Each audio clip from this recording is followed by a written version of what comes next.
हर वर्ष 1 दिसंबर को एड्स दिवस के रूप में मनाया जाता है। यह दिन इसलिए मनाते हैं कि लोगों में एड्स से जागरूकता आए और उससे सुरक्षित बने रहें।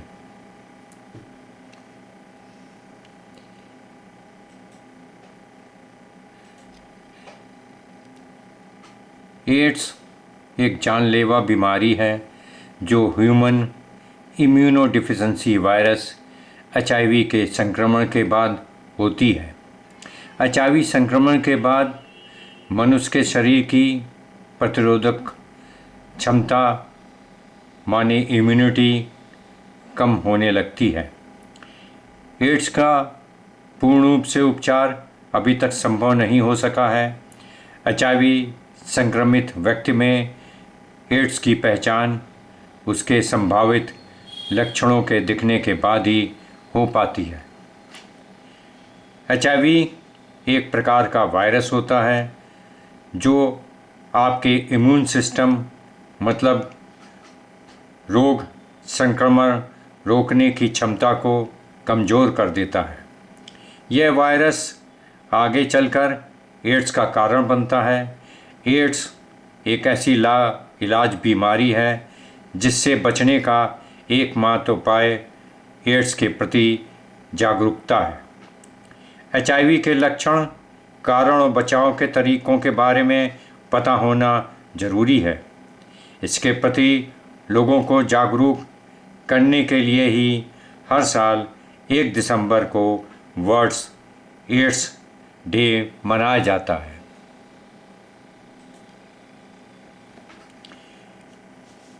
HIV क्या है? HIV यानी ह्यूमन इम्यूनोडिफिशेंसी वायरस रेक्टोवायरस परिवार का एक उपसमूह है जो लेंटिवायरस है। यह संक्रमण बढ़ते समय के साथ एड्स बन जाता है। यह वायरस मनुष्य के इम्यून सिस्टम को कमज़ोर कर देता है और शरीर में मौजूद CD सेल्स, जिनको कि वाइट सेल्स भी कहते हैं,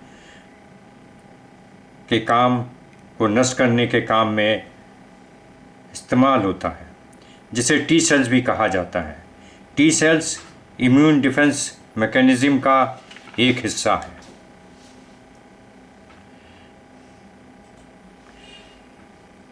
एड्स क्या है? एड्स एक्वायर्ड इम्यूनोडिफिशेंसी सिंड्रोम है। ये एक गंभीर बीमारी है जो HIV वायरस के कारण होती है। यह आपके शरीर के इम्यून सिस्टम को भारी नुकसान पहुंचाता है, जिसके कारण किसी भी व्यक्ति के इन्फेक्शन से लड़ने की क्षमता कम हो जाती है। HIV इन्फेक्शन का अंतिम चरण एड्स होता है।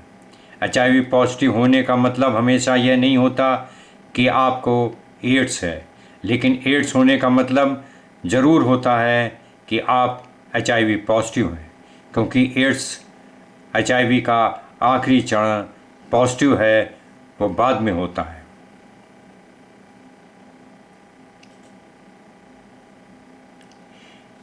HIV पीड़ित लोग HIV दवाओं की मदद से अपनी प्रतिरक्षा प्रणाली का पुनर्निर्माण कर सकते हैं और एक लंबा स्वस्थ जीवन जी सकते हैं।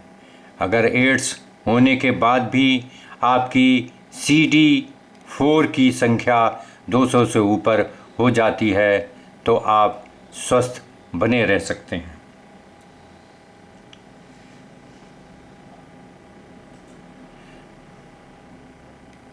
मानव शरीर की रक्षा प्रणाली को प्रतिरक्षा प्रणाली या इम्यून सिस्टम कहा जाता है। यह इम्यून सिस्टम कई वायरस और बैक्टीरिया से मानव शरीर को लड़ने की क्षमता प्रदान करता है। HIV इसी प्रतिरक्षा प्रणाली या इम्यून सिस्टम की कोशिकाओं पर हमला कर इसे कमज़ोर करता है। यह कोशिकाएं एक प्रकार की वाइट ब्लड सेल्स होती हैं जिन्हें CD4 सेल्स भी कहा जाता है। अगर वायरस को नियंत्रित करने के लिए दवा का उपयोग न किया गया तो HIV के जीवाणु CD4 कोशिकाओं पर कब्जा कर उन्हें लाखों वायरस की प्रतियां बनाने वाली फैक्ट्री में रूपांतरित कर देते हैं। इस प्रक्रिया में CD4 कोशिकाएं नष्ट हो जाती हैं, जिससे इम्यून सिस्टम कमज़ोर हो जाता है। अंततः यह एड्स का रूप ले लेती है।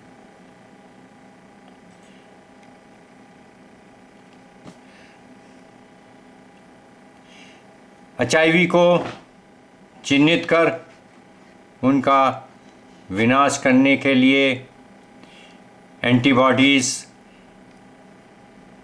नामक प्रोटीन बनता है। ये एंटीबॉडीज़ बनाने में शरीर को 1 से 3 महीने या कभी कभी 6 महीने तक का समय लगता है। HIV से प्रभावित होने और एंटीबॉडीज़ के उत्पादन के बीच के 3 से 6 महीने की अवधि को विंडो अवधि कहा जाता है। इसलिए एंटीबॉडीज़ का पता लगाने वाली जांच HIV के संपर्क में आने के 1 से 3 महीने बाद ही विश्वसनीय होती है। अधिकांश लोग ये नहीं बता सकते हैं कि वे HIV के संपर्क में आ चुके हैं या उनसे प्रभावित हो चुके हैं। HIV के प्रारंभिक सूक्ष्म लक्षण HIV संपर्क में आने के 2 से 4 सप्ताह के भीतर दिखाई दे सकते हैं। ये लक्षण इस प्रकार हो सकते हैं: बुखार, ग्रंथियों में सूजन, गले में खराश, रात में अधिक पसीना आना, मांसपेशी में दर्द, सर दर्द, अत्यधिक थकान और चकत्ते हो जाना।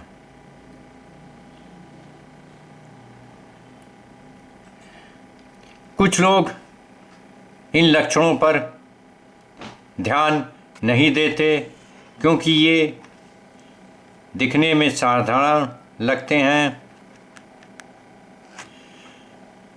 या उन्हें लगता है कि उन्हें सर्दी या फ्लू है। इन फ्लू जैसे लक्षणों के गायब होने के बाद भी HIV से प्रभावित व्यक्ति किसी भी लक्षण के बिना वर्षों तक जी सकता है। यदि आप HIV से प्रभावित हैं तो इसे जानने का एकमात्र तरीका HIV जांच करवाना ही है। एड्स HIV पॉजिटिव के लक्षण कैसे पहचानेंगे?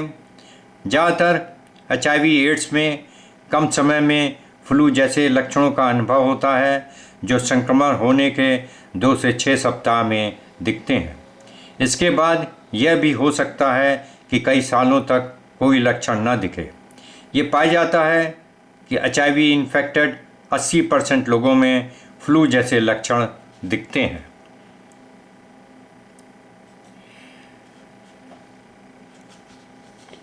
HIV सिम्टम्स को हम 3 कैटेगरी में बांट सकते हैं। पहला है एक्यूट HIV सिम्टम्स। ये एक्यूट से HIV सिम्टम्स तुरंत ही मरीज में पता लगने लगते हैं, जैसे कि फीवर, हेडेक, सर में दर्द होना, मसल एक एंड जॉइंट पेन, मांसपेशियों में दर्द होना और जोड़ों में दर्द होना, सोर थ्रोट, गले में खराश होना, lymph gland swelling mainly in the neck region. Lymph gland एक ग्रंथियाँ होती हैं जो गले में होती हैं और वो सूज जाती हैं। ये तो हुई एक्यूट HIV सिम्टम्स जो तुरंत पाए जाते हैं। दूसरा होता है क्रॉनिक HIV, जिनको कि हम मिडिल फेज कहते हैं, जो 3 से 10 साल के भीतर दिखाई देते हैं। 80% of the patients are asymptomatic in this phase, but they spread infection to others. ये खतरनाक इसलिए होता है क्योंकि ये इन्फेक्शन मरीज से दूसरे में फैल सकता है। इसमें लक्षण लिम्फेडेनोपैथी माने ग्रंथियों का बढ़ जाना, बुखार आना, रैश, चकत्ते पड़ जाना और मेलिएज वोमिटिंग महसूस देना। ये लक्षण क्रॉनिक HIV के मिडिल फेज में पाए जाते हैं। इसके बाद अंत में आता है एड्स, जिसे कि हम आखिरी फेज HIV सिम्टम्स का कहते हैं। When CD4 cells count fall below 200 cells per mm, जब वाइट ब्लड सेल्स की संख्या 200 सेल्स पर mm से कम हो जाती है तो ये लक्षण हमें दिखाई देने लगते हैं। अपॉर्चुनिटीज़ टू इन्फेक्शन के प्रति वो ज़्यादा कमज़ोर हो जाता है। कैंसर, एक ख़ास तरह का कैंसर कपास्की सार्कोमा उस मनुष्य में दिखाई देने लगता है। नर्वस सिस्टम लीजन्स, कुछ नर्व की बीमारियां होने के लक्षण पाए जा सकते हैं। ये आखिरी स्टेज में HIV के पता चलते हैं, जिसको कि हम एड्स भी कह सकते हैं। गर्भवती होने जा रही महिलाओं के लिए जांच विशेष रूप से महत्वपूर्ण है। यदि महिला HIV से संक्रमित है तो गर्भावस्था के दौरान ली गई कुछ HIV दवाइयाँ और देखभाल उनके बच्चे को HIV पॉजिटिव होने की संभावना को कम कर सकते हैं। गर्भावस्था, प्रसव या फीडिंग द्वारा यदि कोई महिला HIV इन्फेक्टेड है तो वह अपनी फीडिंग, डिलीवरी या गर्भावस्था द्वारा अपने बच्चे को भी संक्रमित कर सकती है। लेकिन अब यह संभव है कि यदि महिला HIV संक्रमित है तो पहले ही टेस्ट कराकर और सही दवाइयाँ लेने से बच्चे को संक्रमित होने से बचा सकती है। HIV मुख्य रूप से निम्नलिखित शरीर के तरल पदार्थों, बॉडी फ्लूइड्स के संपर्क से फैलता है। रक्त मतलब ब्लड, मासिक धर्म, पीरियड ब्लड सहित, वीर मतलब सीमेन और अन्य पुरुष यौन पदार्थ सेक्सुअल सेक्रीशन द्वारा। योनि तरल पदार्थ वजाइनल सेक्रीशन और माँ के दूध से।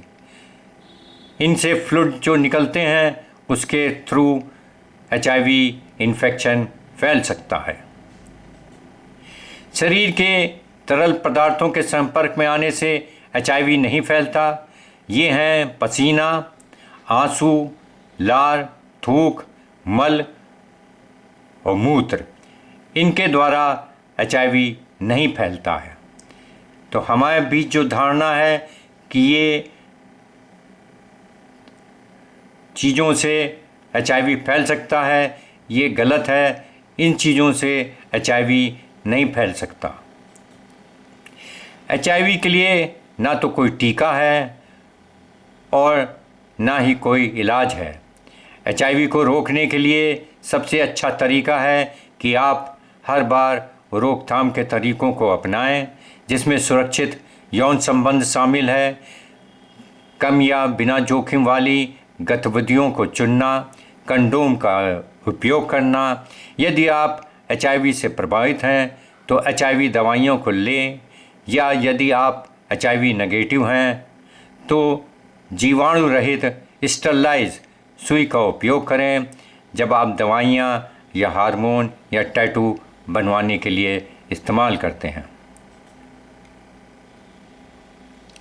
HIV फैलने का सबसे आम तरीका असुरक्षित यौन संबंध, बिना कंडोम, अन्य अनुरोधक या ट्रीटमेंट प्रिवेंशन के इस्तेमाल न करने से, दवाइयों को इंजेक्ट करने के लिए उपयोग की जाने वाली सुइयों को साझा करने से या गर्भवती माँ से बच्चे को गर्भाशय के दौरान स्तनपान कराने से।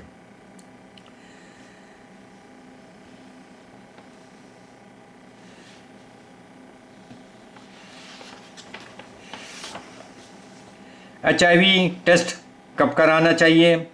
जब कभी भी किसी व्यक्ति को लगे कि वह जोखिम के संपर्क में आ गया है तो वह 3 से 4 सप्ताह बाद HIV टेस्ट करा सकता है, क्योंकि जब HIV वायरस आपके शरीर में प्रवेश करता है तो विंडो पीरियड का प्रतीक्षा करना होता है।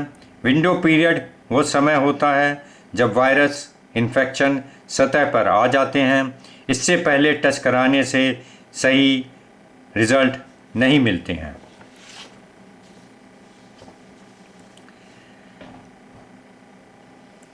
HIV से रोकथाम कैसे करें?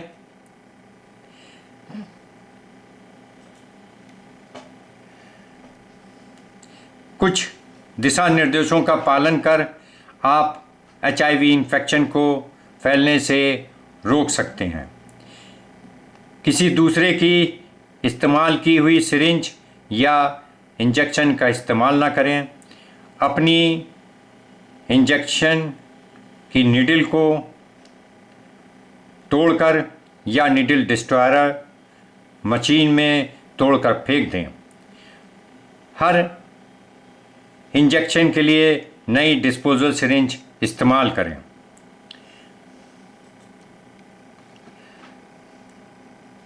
यौन संबंध कभी अजनबी से ना करें और हर समय कंडोम का प्रयोग करें। किसिंग से बचें। सलाइवा एक दूसरे से टच न होने दें।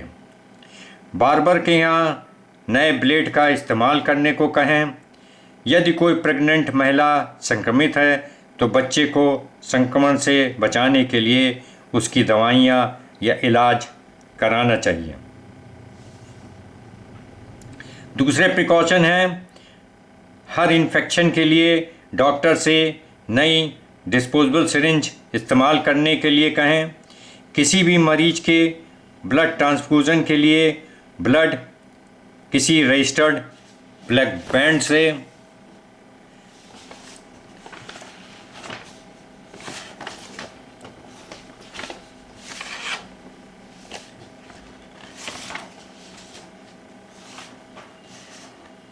जहाँ कहीं भी अगर आप ब्लड बैंक से लेते हैं तो उसमें देख लें कि उसमें प्रॉपर पाउच के ऊपर HIV की जांच हो चुकी है कि नहीं, और वो